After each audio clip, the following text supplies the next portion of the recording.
Alors, on va faire des halachot sur une mitzvah que les gens ne connaissent pas. Dans un des 39 travaux de Shabbat, il y a un travail qui s'appelle Zoré. Zoré, ça veut dire quoi? On te dit, quand tu as récolté ton blé, tu mets dans un grand plateau ton blé, ta récolte, et tu vannes comme ça, et avec le vent enlève les saletés qu'il y a dans le blé. Oui, ça vanne, ça s'appelle vanner. Donc le blé ne bouge pas, c'est pas qu'il est tamisé, il reste dans le plateau. Mais vous, quand vous remuez le plateau, avec le vent, ça enlève toutes les scories qu'il y a dans le blé. Comme ça, il devient propre. D'accord? Bon, aujourd'hui, certainement, ils font ça avec des ventilateurs et des systèmes modernes. Mais le principe, il est là, donc.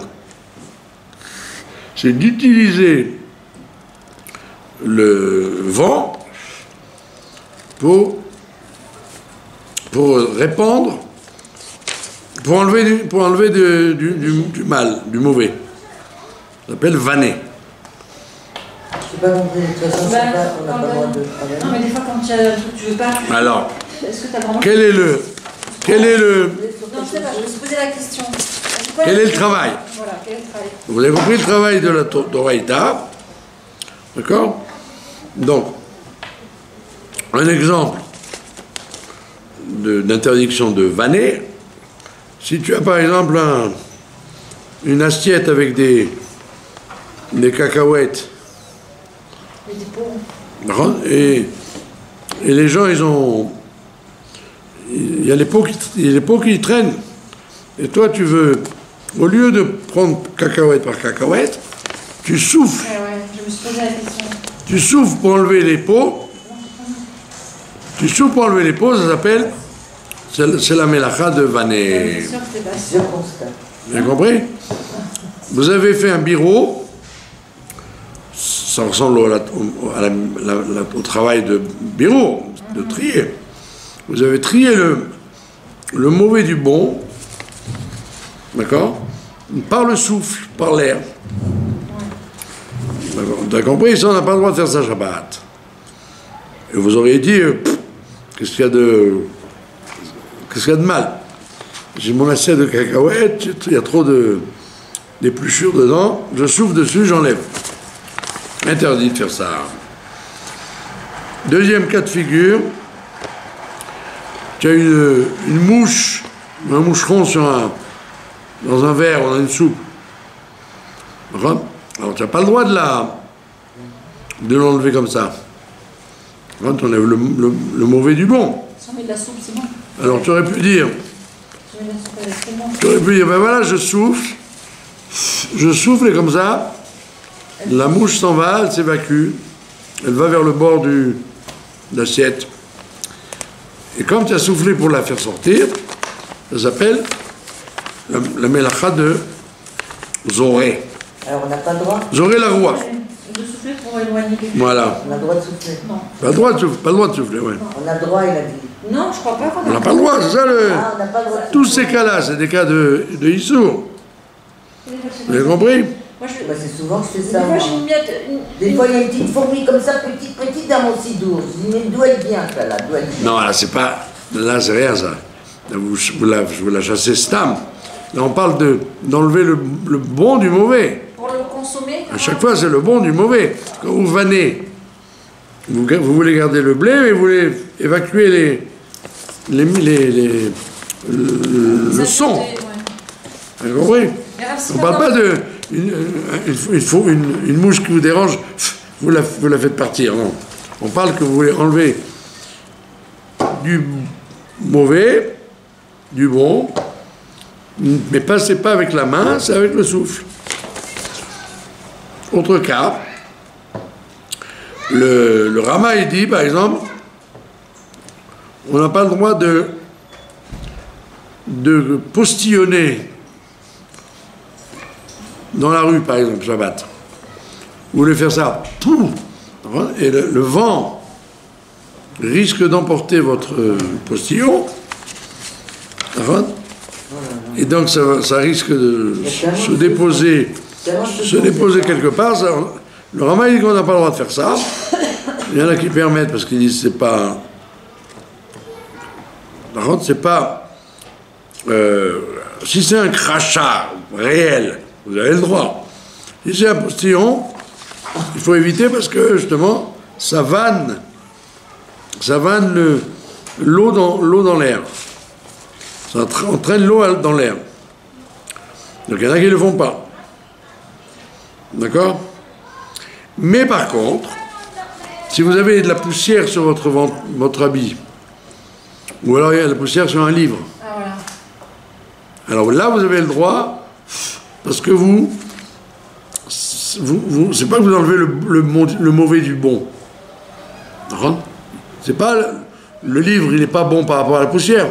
Il n'y a rien à voir avec le livre et la poussière, n'ont rien à voir. Et dans le postillon, pareil.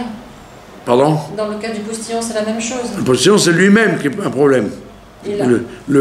Comme si vous aviez diffusé, en quelque sorte, des gouttelettes dans l'air. Okay. Alors que là, vous, en soufflant, vous évacuez la poussière du livre, par exemple. Il y a un livre poussiéreux, ou alors vous avez sur l'habit. Une miette de pain dans le livre, on peut aussi? Pardon? Une miette de pain dans un livre, on peut?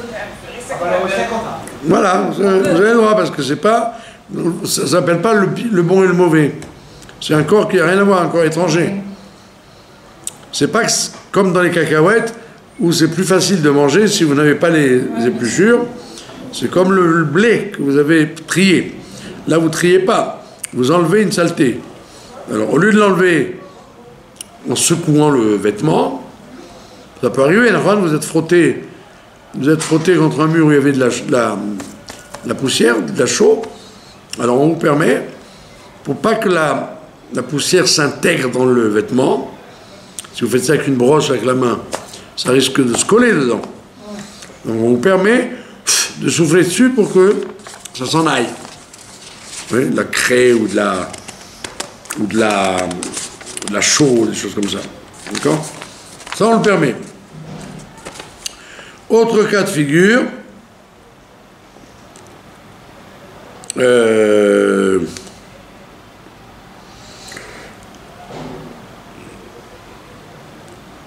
Ouais, on vous permet de jeter, par exemple, vous voulez jeter par la fenêtre un peu d'eau,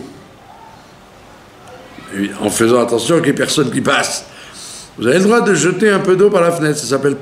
Ça ressemble pas au postillon du Rama.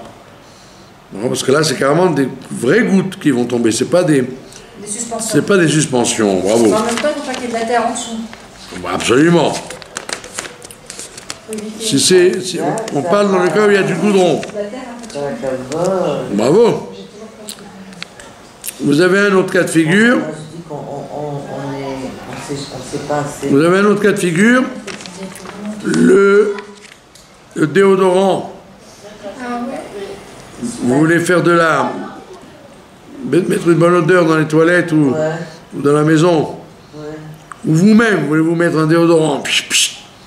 Pas liquide, mais spray. D'accord? Ça s'appelle un métaire à vire. Alors? Ou un déodorant. On a le droit? Alors ça, on a le droit, mais à condition de ne pas le faire sur un vêtement. Et oui, parce que c'est comme le parfum. Parce que si, voilà, comme le parfum.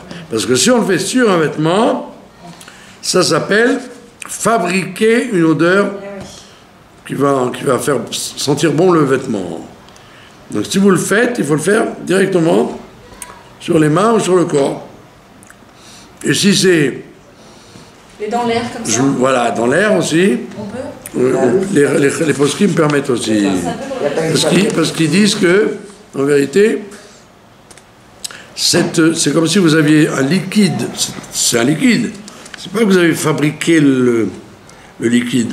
Il existe, mais vous l'avez changé d'état. Au lieu d'être carrément liquide, il devient un peu gazeux. Là, il n'y a pas de problème. Moi, je me rappelle, le Rav des poskim me permettent. Ils disent, comme ça crée une odeur, bien sûr, mais ça crée une odeur dans l'air. Ça ne crée pas une odeur sur un habit. Je me rappelle, quand nous étions jeunes, qu'à la rue de la Victoire, à la synagogue de la Victoire, comme il n'y avait pas de fenêtres, des fenêtres très hautes et qui donnaient nulle part, c'est des vitraux, il n'y a pas d'aération. Il n'y avait même pas les moyens de mettre des masganim, c'était trop haut. Alors le Yom Kippour, comme c'était bourré, les 4 étages étaient bourrés de... Les 2 premiers d'hommes et les 2 derniers de femmes. Je ne me rappelle pas dans quel C'est gigantesque. Dans le 9e. Ah, dans le 9e. À côté de Cadet. À côté de Cadet, oui, pas long. Métro Le Pelletier. Ah, Mais Kitsour, il y avait comme il y avait trop de monde. Et donc, il y a une odeur. En plus, les gens ne se lavent pas, c'est Kippour. 4 étages hyper bondés, bien qu'il y ait très haut plafond, etc. Alors, les huissiers, avec leur chapeau en bicorne, ils passaient dans les couloirs des 4 étages avec des parfums. Avec du déodorant. Et du parfum, on peut. C'est pareil. C'était du déodorant pour aérer et agrémenter la synagogue. Et comme il y avait des rabbinim là-bas, donc ils ont laissé faire parce que c'était moutard. Vous avez compris? Et la même chose, à l'époque, il y avait ce qu'on appelait le flitox. Vous appelez le flitox? C'est pour pour tuer les mouches. Ouais. C'était une bombe, une cartouche comme ça, avec une pompe, et ça contenait du pétrole. Ouais, nous c'est notre enfance tout ça, le flitox. Alors les rabbinim permettaient de faire ça dans l'air pour chasser les moustiques, les mouches, etc. À condition de laisser les fenêtres ouvertes. On m'a dit à moi. Pourquoi? Parce qu'on n'a pas le droit de tuer Shabbat. Ah, vous voulez dire que pour qu'ils se sauvent? Avoir une voie de sortie, Ouais. On m'a dit ça. Bon, si la pièce est très grande, c'est pas la peine, mais a priori vous avez raison, il faudrait qu'ils puissent se sauver. Bravo, bien joué. C'est bon? C'est bon? Oui, voilà. Donc vous avez compris l'histoire de la mouche ou de la saleté qui est dans un verre. Parce que les gens en général ils ne savent pas que c'est une ménacha qui ressemble à borer. Mais c'est borer avec le souffle. Voilà, donc c'est très large. Et ça s'appelle Melechet Zoré. Ça veut dire dispatcher de l'air. Qu'on appelle en français vanner. C'est bon? Oui. Donc vous avez appris des choses que vous n'auriez pas imaginé être interdites. Voilà. Maintenant, on va faire la paracha de Korach. D'accord? Ouais. Alors, le Zohar HaKadosh, il dit que la paracha des Meraglim, il y a un rouach dans le monde de la médisance. On l'a vu la semaine dernière. Il y a un esprit à vouloir dire du mal des uns des autres. C'est le parachat de Shlach, les Meraglim. Dans le Zohar, il dit pareil à Korach.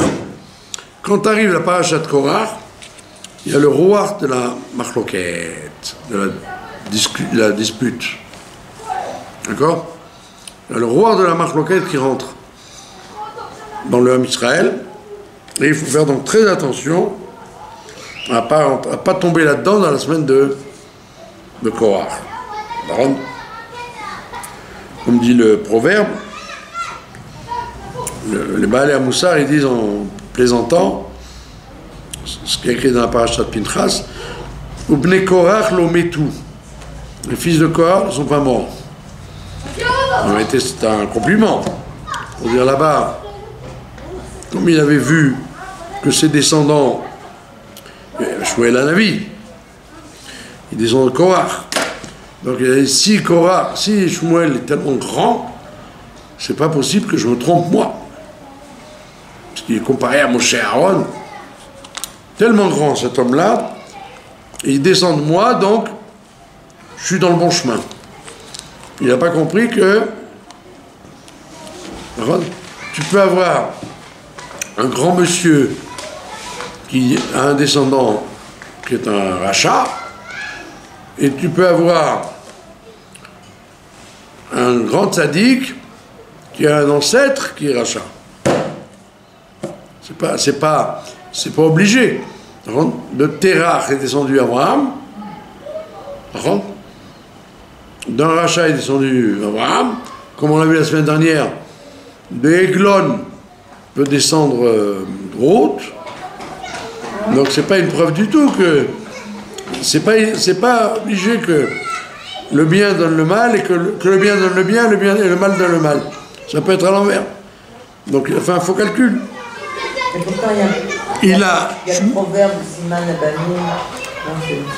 Oui, les enfants même, pas les descendants. Là, il a dit, puisque mon descendant, il est irréprochable, s'appelle Shmuel Hanavi, eh bien, je serai donc gagnant. Il a cru qu'il allait être gagnant. Oh, il a dû être gagnant. Le pauvre Korach.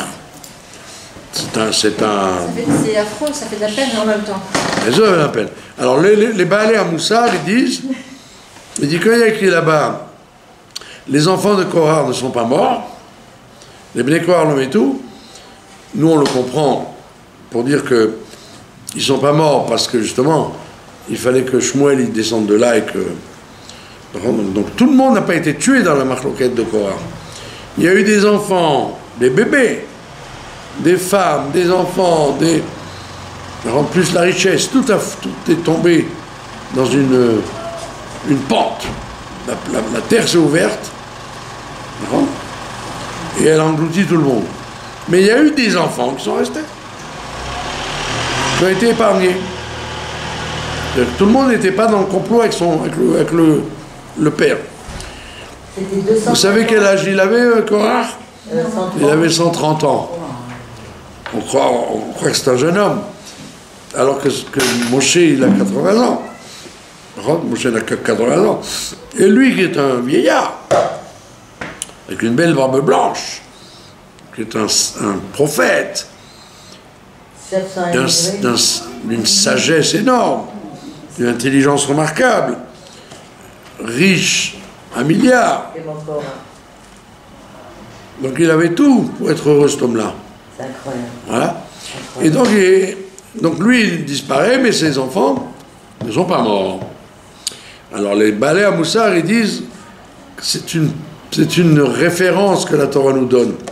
Elle nous dit, tu sais, les Bnei Korach lo metu. Il y aura toujours, à travers les siècles, l'esprit de faire la marloquette entre nous, faire la guerre, soi-disant idéologique. Bnei Korach lo metu. D'accord? Et il y a un Mefarech qui explique, il faudrait vérifier où c'est écrit, dans tous les cas c'est quelqu'un de sérieux qui me l'a dit, il dit que Korach, il avait avec lui 1/3 de la fortune du monde. Wow. Parce que tout le trésor que Yosef a accumulé, à l'époque, toute l'humanité entière est venue acheter du blé. Donc ils ont mis des réserves d'or plus fort que Goldfinger, plus fort que... Comment ça s'appelle La Banque fédérale. La Banque fédérale d'Amérique, comment ça s'appelle? Il y a un autre terme. Pardon? Fornox, bravo. Fornox, c'est là-bas que tous les lingots d'or se trouvent. Et donc Je ne crois pas qu'il y en a encore. Hein. Non, il y en a encore, seulement il y a plus de billets de banque. Ça ne correspond pas aux billets de banque. Ça ne correspond pas aux billets de banque, il y a une surenchère. Peu importe, en tous les cas, Yosef Hatzadik avait thésaurisé, rassemblé toute la fortune du monde dans un trésor énorme. Tout ce qu'il y avait dans le monde, c'était chez lui. Et quand ils ont, et le Midrash nous dit, ça se partage en 3. Un tiers est réservé pour les tzadikim dans le monde futur, un tiers de la fortune mondiale, un tiers... Pardon? La fortune spirituelle, parce qu'il n'y a pas de magasin là-bas. Non, quand le Mashiach va venir. Ah, dans le monde physique, il y aura un tiers de toute la fortune qui nous viendra au tzadikim. Et un tiers que Korach a pris. Et l'autre tiers? Il a pris un tiers. Enfin. Et le tiers qui est resté, c'est les Romains qui l'ont pris. Il est arrivé jusqu'à Antonin le Pieux. Et donc, le Vatican? Non, l'Occident. L'Occident, c'est Fornox, toute la fortune de l'Occident vient de ça. Et donc le Mefaresh, il dit attends, mais depuis que le monde est monde, les gens se disputent. Et les disputes, ça coûte de l'argent. Les avocats, les affiches, la santé, les affiches, les avocats, les procès, ça coûte beaucoup d'argent. Alors il dit d'où vient l'argent? C'est la fortune de Korah. Ça veut dire que la fortune de Korah, elle est dilapidée régulièrement par les marlokot. Vous ne vous imaginez pas l'argent qui est dépensé dans le monde dans les divorces, regardez Netanyahou. Ça fait des années, ça continue, c'est des millions. Ils ne veulent pas le lâcher. Et les Trump et les machins, il n'y a pas que les marloquettes entre juifs. Tout ce qui est marloquette dans le monde, elle est subventionnée par de l'argent qui vient des forces du mal, de la fortune de Korah. C'est une idée à penser. Comment dire, Chomer la marchava. Donc il faudrait attaquer personne en justice parce qu'en fin de compte, ça ne porte pas bonheur. Mais voilà, exactement. Donc, il faut toujours s'arranger plutôt qu'à l'amiable, sans aller voir c'est un proverbe tunisien comme ça, qui dit il y a le fils, il demande à son père, papa, explique-moi comment ça marche les dayanim. Alors le père il dit ben voilà, quand tu as un problème, tu vas voir le dayan, et celui qui n'est pas d'accord avec toi, il va voir un autre dayan. Comme ça marche. C'est pas le même dayan qu'on va voir. On peut voir un, on peut voir deux, il y a toujours du travail pour les dayanim. Ouais. D'accord? Alors il dit, mais... le fils, il dit, mais papa, si jamais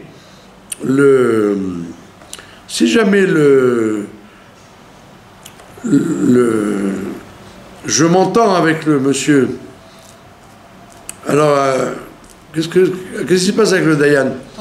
Il dit, on n'a pas besoin du dayan. Ça veut dire que l'intelligence, c'est de ne pas avoir affaire au dayan, de s'arranger gratuitement en serrant la main et dire, allez, arrêtons là, la bagarre. D'accord? Donc on voit bien que malheureusement les gens, ils ne démordent pas. Il y avait une période en Israël, on disait, il y a autant en Israël, il y a autant d'avocats qu'il y a de chats.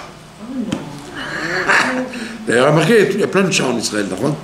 Des chats partout parce qu'ils sont heureux, ils mangent bien. C'est le paradis. Ils mangent bien. Donc, il y a un proverbe qui disait Israël a autant d'avocats qu'il y a de chats. Tellement les gens se disputent. Donc, vous avez compris?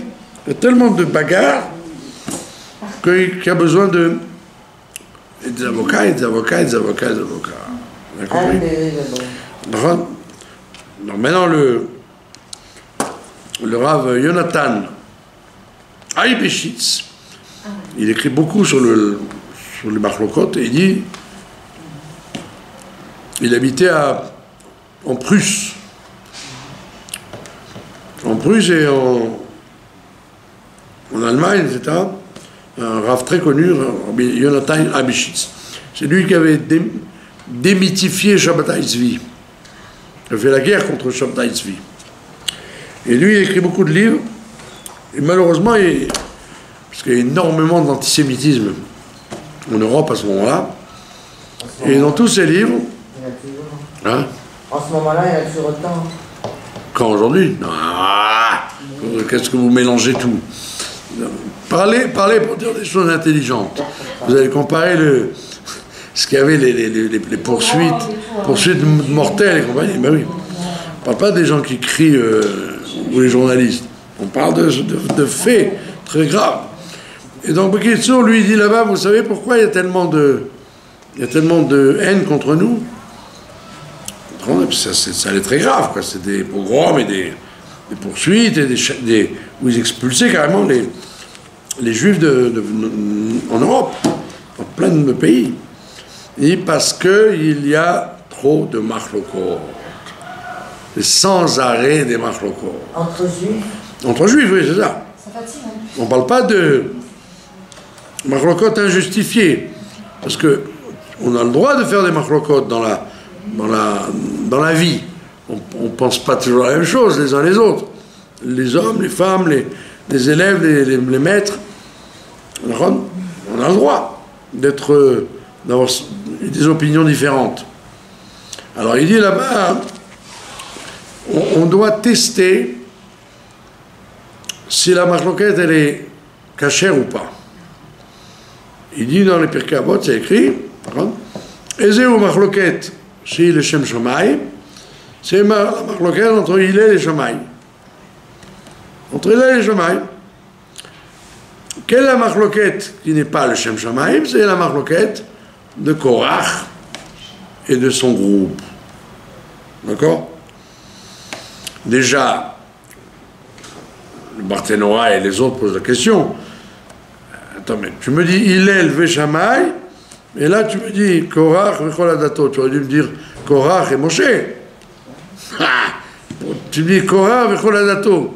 Ils étaient ensemble. Et qui est Korach, Vechol Adato et tout son groupe. Ah oui. Ben, mais dis-moi Korach contre Moshe. Oui. Comme tu m'as dit Hillel contre Shammai. Alors on te dit non, en vérité, Moshe il n'était pas dans la machloquette. Il n'avait rien à voir là-dedans, lui. C'est lui qui est venu faire une machloquette dans le vent. Il n'avait aucune prise. Et il dit, et ce qui est intéressant, c'est que ce n'est pas une machloquette de Korach, Bechol Adato contre Moshe. C'est une machloquette contre Dieu. Non, entre eux, Korach, Bechol Adato. Ah, aussi entre eux. Mais Vadaï, c'était du cinéma leur union. En vérité, ils se seraient mangés entre eux. Le point qu'ils avaient de commun, c'est d'être contre Moshe. Mais en vérité, entre eux, ils ne s'entendaient pas non plus. Parce que chacun voulait tout. Alors, quand tu veux tout, ben, tu donnes rien à l'autre. D'accord? Alors, donc le Rav Yonatan Eibeshitz, il dit, comment déceler si c'est une machloquette le Shem Shamaïm ou pas? En général, tous les gens, quand ils se disputent, ils vous diront jamais que c'est pas le Shem Shamaïm. Ils vous diront, mais c'est la Torah, je me bats pour la vérité, je suis objectif. Personne n'avouera qu'il n'est pas le Shem Shamaim. Tout le monde s'imagine qu'il est comme il faut. Alors il dit un signe très vérificateur. C'est si dans la marloquette et après, ils sont amis ou pas. S'ils sont amis, comme il est le Shamaï, ils pouvaient être en désaccord sur tel et tel point de la Torah, même des désaccords graves sur des histoires d'inceste et compagnie. En parlant de cacheroute, dans tous les domaines, ils pouvaient être en désaccord, mais ils étaient amis. Oui, ils savaient se parler, et leurs enfants, voilà. Et ils acceptaient les mariages entre eux. Alors que, si tu vois une marloquette, où quand les gens, ils ont fini de discuter, ils ne se parlent plus, ils se font la tête, ça veut dire que c'est pas le Shem Shamaï. Ça veut dire que c'est une excuse. La marloquette est une excuse pour exprimer la haine vis-à-vis de l'autre. Donc on se sert, soi-disant, d'une idée, d'une idéologie, d'une halakha. Une halakha, en vérité, mais si je ne parle plus à la personne, à cause de ça, j'ai signé que ce n'était pas une marloquette de Shem Shamaï. Et parce que ça veut dire que la Torah te permet la marloquette. C'est évident, comme elle dit la Gemara. Comme on n'a pas le même visage, comme chaque tête est différente, personne n'est identique à l'autre, donc automatiquement leurs idées ne seront jamais identiques les uns et les autres. Ça n'existe pas. On peut être frères et sœurs, jumeaux, être nés en même temps, avec la même père et mère, même culture, on ne se ressemblera jamais identiquement. C'est impossible. Alors que quand vous voyez ça sur les animaux, par exemple, vous pouvez prendre 1 million de brebis. Ils se ressemblent. Elles ont toutes le même comportement et leur projet, il est le même. D'avoir de l'herbe douce et de ne pas se faire tondre trop souvent. C'est vite fait. Mais les êtres humains, même si ils s'entendent à merveille, il y a toujours des points de différence qui peuvent se déclarer dans la vie. Impossible d'être à l'unisson avec quiconque.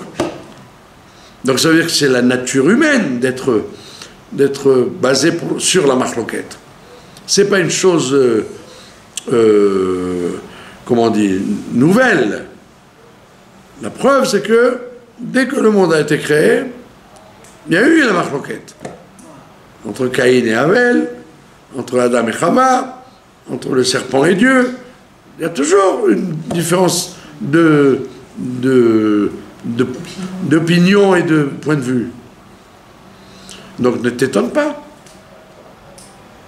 Les gens voudraient que la paix, ça veut dire que tu fais ce que je te dis. La paix, ça veut dire tais-toi, je fais ce que je te dis. Pardon ? Éliminer l'autre. C'est impossible. C'est impossible que tu aies exactement les mêmes idées que moi. Et donc dans le mariage, entre les parents et les enfants, entre les chachamim, c'est impossible qu'il y ait une identité d'opinion. D'accord ?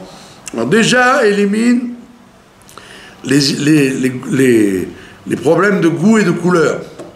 Il y a des gens qui se disputent des fois. Voilà, vous allez dire, moi j'aime le fromage blanc, l'autre dit, moi j'aime pas le fromage blanc. Eh bien très bien.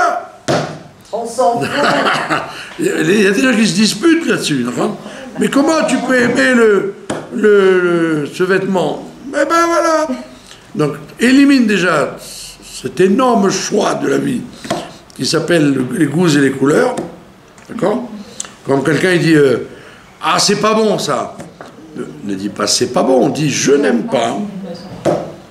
La preuve que c'est bon, c'est qu'il y a des milliards de gens qui mangent ça et il y a la moitié de la terre qui ne mange pas. Donc il y a du bien partout. Donc déjà élimine ça, ça évite beaucoup d'histoires.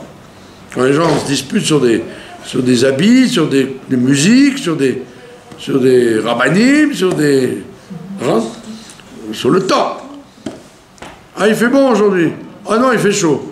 Ah non, moi je te fais bon. Maintenant, il fait chaud. Ça ne discute pas. Voilà. Et là, élimine déjà tout ça.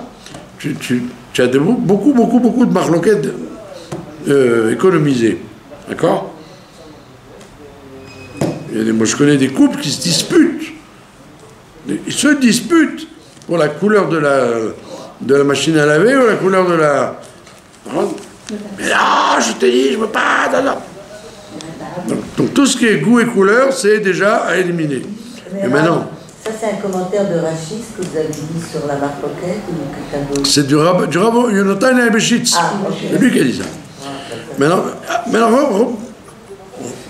quand on ne parle plus de ça, manger les goûts et les couleurs. Qu'est-ce qu'il reste? Alors maintenant, on parle politique, religion, rabbanim, halakha. Il y a toujours des marloquettes. Ça n'est pas dérangeant, la marloquette. D'accord? Si, c'est dérangeant pour les ignorants, c'est dérangeant. Ah oui, pourquoi? Parce qu'ils ne comprennent pas que... Qu'il y a un désaccord. Ah oui, vous avez raison. Mais justement, il faut leur apprendre aux ignorants que ce n'est pas dérangeant qu'il y ait tel possèque et blanc, comme on a vu tout à l'heure là. Sur chaque détail de la Torah, de la vie, il y a des machlokot. C'est jamais... j'ai un exemple tout bête. D'accord? Un exemple tout bête. Dans la halakha, on dit, dans la tradition juive, on dit qu'à la fin d'une étude, on dit Rabbi Hanania ben Akasha Omer, Dieu a voulu nous donner, nous faire mériter des mitzvot, donc il nous a mis plein de mitzvot. Alors les Mefarshim, ils disent, vous savez pourquoi on a choisi cette phrase après une étude? Parce que c'est la seule Mishnah sur laquelle tout le monde est d'accord. Rabbi Hanania ben Akasha Omer. Alors tu dis, waouh, bravo! Mais en vérité, quand tu grattes bien, c'est pas vrai. Même ça, c'est pas vrai. De dire qu'il n'y a pas de marloquette sur cette Mishnah, mais il y en a une, il y a des gens qui disent, non, c'est pas vrai. Vous avez compris? Ça veut dire que même sur ce qu'on prétend être fédérateur, unificateur, c'est pas vrai. Dans tout, surtout, il y a une marloquette. D'accord? Et alors vous allez dire, c'est triste, c'est terrible. Je dis non, ça ne dérange pas, c'est à toi de, comme vous avez dit, les ignorants, ça les dérange. C'est à toi d'éduquer les gens à s'habituer à la marloquette. Ils vous appellent fanat quand vous essayez de les éduquer. À ta fanat, Bon, ça c'est autre chose. Je ne vous parle pas de la mauvaise foi. Je parle de la vie. Dans la vie, il faut toujours dire, il faut toujours admettre qu'il y a une possibilité que l'opinion de l'autre existe. C'est très souvent que les gens disent non, ça n'existe pas. Tu as vérifié toutes les universités, tous les penseurs, tous les êtres humains? Non. Donc vous dites, je pense que ça n'existe pas, mais peut-être je me trompe. Alors maintenant vous allez dire, attendez, comment on fait dans la vie alors? Comment je peux enseigner? Comment je peux vous dire une vérité si peut-être un autre serait venu et leur dit, mais non, sur chaque détail de ce qu'on a parlé aujourd'hui, on peut dire le contraire. D'accord? Alors c'est quoi la réponse? Ben, c'est comme en diététique. C'est comme en diététique. D'accord? Le fromage, c'est bon à telle heure. À telle heure, c'est pas bon. Ou c'est bon, comme il dit le Morazaken dans le Shulchan Aruch, il dit Shabbat, on n'a aucune mitzvah de manger de la viande ou du poisson. On a une mitzvah de se faire plaisir. Ce qui me fait plaisir, je mange. D'accord? Alors, il dit par exemple, si quelqu'un n'aime pas le poisson, ou alors le poisson lui fait du mal, et donc il n'en veut pas. D'accord? Maintenant, vous dites c'est logique. Il y a des gens qui vous disent, mais non, c'est mitzvah, Shabbat, de manger du poisson, manger de la viande. Il te dit, non, il n'y a aucune... L'autre, il a gardé le poisson.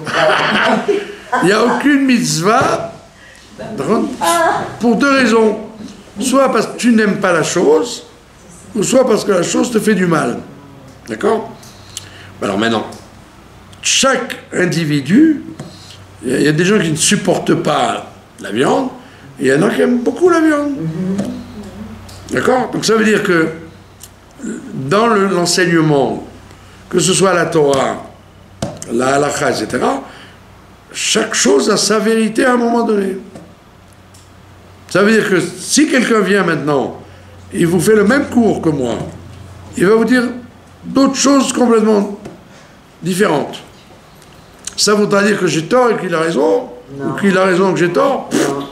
Ça veut dire simplement qu'à un moment donné, dans votre journée ou dans votre vie, etc., c'est ça qui vous fait vivre. Ça vous fait vivre. Dans un autre moment, c'est autre chose. C'est pour ça que la marloquette, elle a sa place. Chaque chose, elle a sa place. Je peux très bien dire, de tel âge à tel âge, il ne faut pas manger de viande. Tel âge à tel âge, oui, c'est bien. Telle heure à telle heure, c'est bien de faire ça. Telle heure à telle heure, c'est pas bien de faire ça. C'est-à-dire que tout est vrai. Les marloquettes, c'est pour dire que chaque point est vrai. C'est quoi la nukuda, le pointa, le détail, c'est de savoir quand appliquer la chose. C'est ça la force. À quel moment de la vie ou de la journée, telle chose est vraie. Elle peut ne plus être vraie dans une heure, mais elle était vraie une heure avant. Et c'est ça le travail de l'homme. Le travail de l'être humain sur Terre, juif ou goy, c'est d'arriver à savoir à quel moment telle vérité doit se placer, à quel moment on l'a. C'est pour ça qu'il ne faut jamais être extrémiste en disant non, ça n'existe pas. Ça existe, pas maintenant, mais peut-être demain, oui. Ou hier, c'était. C'est pas étonnant qu'on demande dans le Shemona Esrei pour Chokma bin Aveda. Voilà, ça demande une énorme perspicacité de savoir à quel moment la chose elle doit être faite et à quel moment elle ne doit pas être faite. Mais c'est pour ça que le Tana des Pirkei Avot, il dit Al tei baz lechol davar ve al tei maflig lechol. Ne méprise pas aucun individu et ne méprise pas aucun objet. Parce que chaque homme, chaque individu, il a son heure, et chaque objet, il a sa place. Oui, bien sûr. Ça veut dire que tout existe, tout doit exister. C'est ça la Nekuda dans Shalom Bayit, allez-y, c'est bon. Dans Shalom Bayit, on dit qu'il y a certains moments, il ne faut pas déranger le mari. Quand il rentre du boulot, même en vrai, tu lui parles. Ouais. Je le vois comme ça. Oui, vous avez raison. Alors, exactement, ça veut dire qu'il y a des opportunités de chaque chose. Tout est vrai, et il faut savoir quand utiliser la clé, cette clé-là et cette clé-là. Alors, Korach, Nibel et Taolam, Barcelone. Voilà.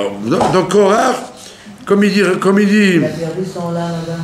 Comme il dit Arizal, Korach, c'est les Safetevot, c'est les fins des mots de Tzadik, Katama, Ifrach. Le Tzadik fleurira comme un palmier. Ça vient des psaumes. Safetevot, Korach. Ça veut dire quoi? Ça veut dire qu'il avait son temps, il avait son heure. S'il n'avait rien demandé, il avait prié, il a dit, bon, je suis mal dans ma peau. J'ai 130 ans, j'ai tout, mais il me manque une dimension. Et on ne veut pas me la donner. On ne veut pas me la donner. Eh bien, il aurait dit, il aurait eu ce qu'il a demandé, il aurait eu. il aurait fallu qu'il patiente. Mais son raisonnement était logique par rapport à la généalogie de sa famille. Son raisonnement était logique dans l'absolu. Dans l'absolu, tout est possible. On peut tout avoir. Mais ne fais pas le bras de fer. Si tu veux être riche, tu veux être heureux, ne fais pas le bras de fer avec le bon Dieu ou avec la réalité. Essaie de passer entre les gouttes. Si tu pries, tu peux tout avoir. La preuve, la Chassidoute vous dit, quand Mashiach viendra, il y aura l'être et le non-être en même temps. Ça veut dire que quand Mashiach viendra, Amen, Kenny Ratson, tout de suite, vous pourrez être ici et être à trois pour parler avec Rachi. Vous serez... Comment on peut ne pas demander le Mashiach? Oui, c'est-à-dire que les impossibilités disparaîtront. 3D.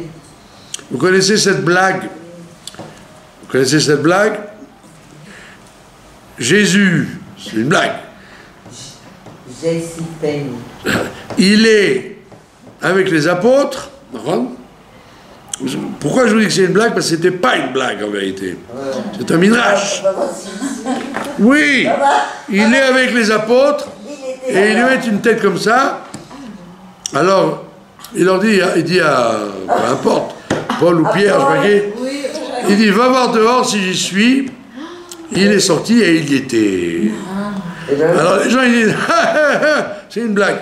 Non, c'est pas une blague, c'est un enseignement que quand Mashiach viendra, il y aura l'annulation des limites du temps, de l'espace. Je suis sûr que oui. Vous avez compris? Il y aura une annulation de la limite. Comme s'il y avait une connaissance supérieure en quelque sorte. Oui, comme on dit, Dieu il est en même temps. C'est comme le film Matrix. Voilà. Comme Dieu est en même temps. Pourquoi il s'appelle Yudke Vavke? Parce que c'est la configuration de Aya, Ové, Veir. Dans Yudke Vavke, vous avez il est, il a été, il sera. Alors vous avez dit, waouh, c'est formidable ça. Il l'a été, il est en même temps, il sera en même temps. Eh bien, quand Dieu se dévoilera, Mashiach va nous dévoiler ça, nous allons avoir cette dimension-là. Et donc, Korach, il a dit, mais c'est pas possible. Si c'est lui, c'est pas moi. Si c'est moi, c'est pas lui. Et il aurait dû attendre. S'il était patient, il aurait dit, effectivement, peut venir un temps où tu es en même temps, tu restes Lévi, et en même temps, tu as la même chose que Aaron Cohen, la même chose que Moshe Rabbeinu.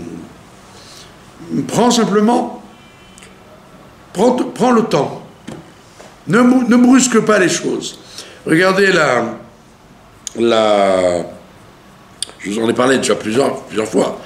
Le rabbi, il dit toujours, il finit tous ses discours en disant, immédiatement, nous allons nous retrouver à Jérusalem, et immédiatement, nous allons nous retrouver dans le Beth Amikdash, et immédiatement, nous allons nous retrouver dans le Saint des Saints. Amen. Tout le monde répond Amen. Attends, regarde, oh, qu'est-ce que tu me racontes là? Que tu me dises qu'on va se retrouver à Jérusalem, ok? Non. Allez, l'espace disparaît, on y est. Mais que tu me dis dans le temps, j'accepte. Mais comment tu peux me dire qu'on va être dans le Saint des Saints? Il n'y a que le Kohen Gadol, à Yom Kippour, qui est dans le Saint des Saints. Il n'y a qu'une personne, à un moment précis de l'année. C'est quoi cette phrase du rabbi? C'est farfelu. Il n'y aura plus d'espace. Voilà. C'est qu'en vérité, les gens ils réfléchissent pas. Ils n'ont pas réfléchi, les gens, c'est joli, c'est très, très poétique. On va se retrouver dans le... Comment tu vas? Qui tu es pour entrer dans le Kodesh HaKodashim? On n'est pas Yom Kippour, et tu n'es pas Kohen Gadol. Ah, justement, ça voudra dire qu'on a les Havdil. Les Havdil, c'est les caméras. Avec les caméras d'aujourd'hui, vous pouvez parfaitement être dans un endroit tout en étant ailleurs.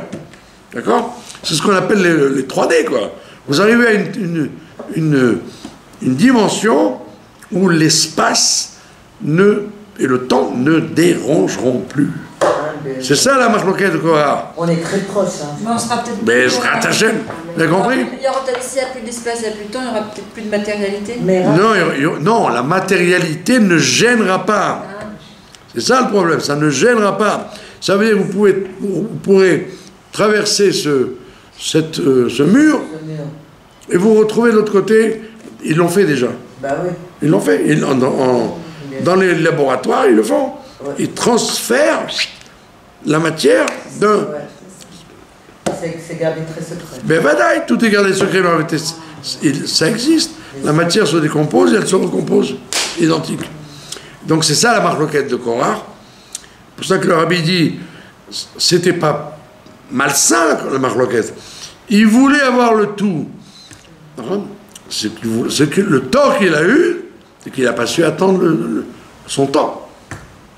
Et donc dans le Shlom Bayit, dans tous les différenciations qu'il y a dans la marloquette, tu peux très bien, si tu calmes le jeu, il y a un temps pour parler, il y a un temps pour être accepté, et donc on peut tout régler.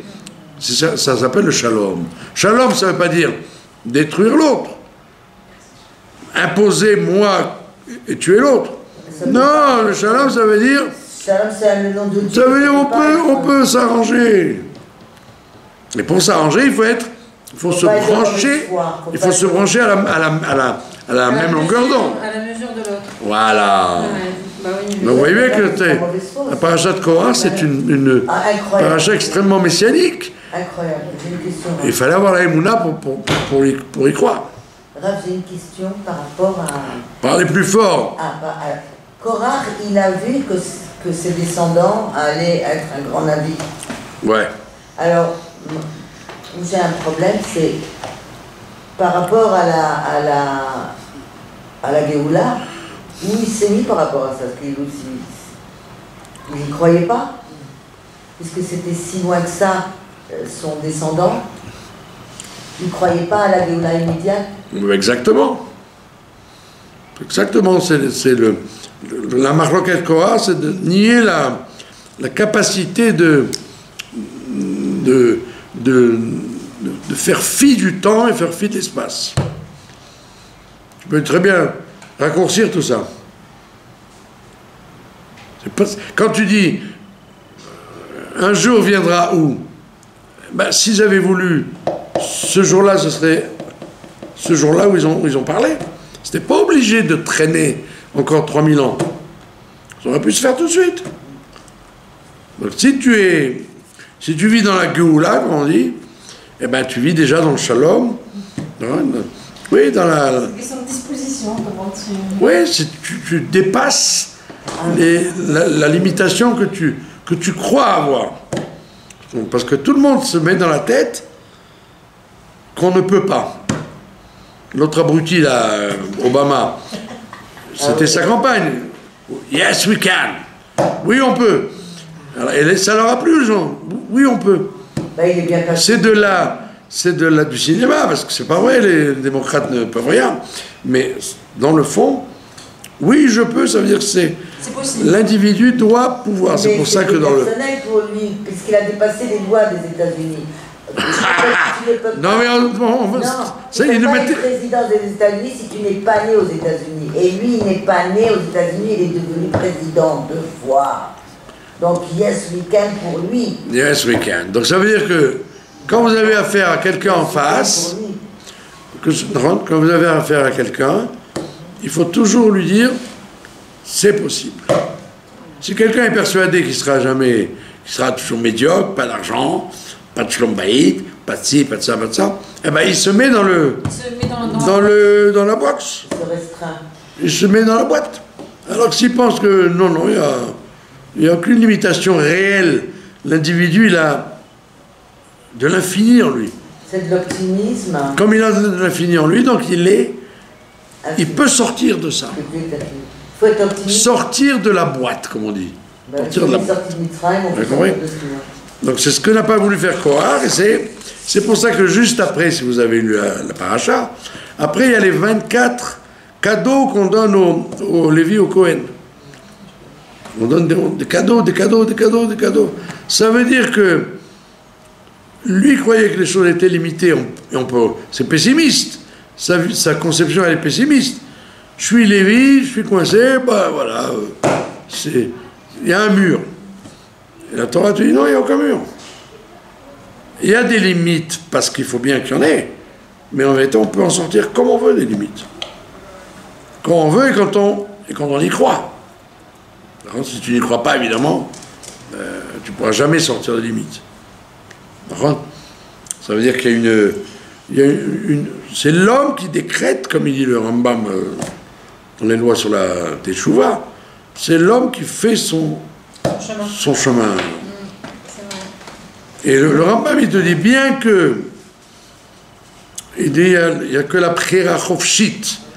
Tout le monde a la Bchira Chofshit, mais a priori, être intelligent ou bête, être beau ou laid, être grand ou petit, tout ça, le Rambam te dit, là, il n'y a pas de Bchira Chofshit là-dessus. Tu n'as pas choisi. Ouais. Tu n'as pas choisi quelle langue tu parles, quel pays tu es né, tu n'as pas choisi. La Bchira Chofshit, elle est sur le tzaddik ou rachat.